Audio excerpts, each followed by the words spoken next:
এই good morning সবাইকে। এই মুহূর্তে আমি রয়েছি দ্য কুইন অফ টুয়ার্স জয়ন্তীতে। খুবই সুন্দর জায়গা জয়ন্তী, মানে অসাধারণ। পিছনে যেটা দেখতে পাচ্ছেন পুরো এরিয়াটা হচ্ছে রেন ফরেস্ট, যেটা বক্সা ফরেস্টের আন্ডারে আসে। আপনারা জানেন বক্সা ফরেস্ট প্রচণ্ড ঘন এবং পশু পাখিতে ভরা। সকালবেলা আপনি আসলে এখানে প্রচুর পাখি দেখতে পাবেন। যদি লাক থাকে তাহলে আপনারা অনেক কিছুই দেখতে পাবেন। আজ বিকালে আমরা সাফারি করতে যাব, তখন একটা ভিডিও বানাবো। আর আমি যেখানে রয়েছি এই মুহূর্তে সেটা হচ্ছে ডুয়ার্স প্রকৃতি, which is a very beautiful resort. এই পাশটা আমরা রয়েছি, এই রুমটায়। এখানে একটা ডর্ম রুম আছে, এখানে আমরা রয়েছি। আর এই রিসর্টেও দুটো রুম রয়েছে, এই পাশে একটা রুম রয়েছে, ও পাশে একটা রুম রয়েছে। আপনারা যদি এখানে আসতে চান আমাকে একবার পিং করবেন, আমি আপনাদের ডিটেলস দিয়ে দেবো।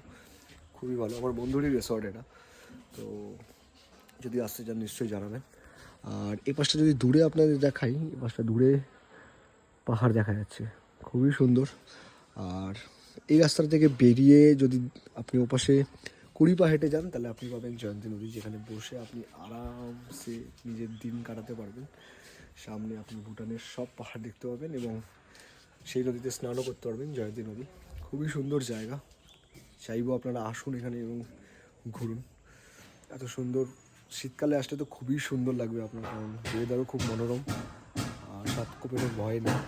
তো আসতে পারেন।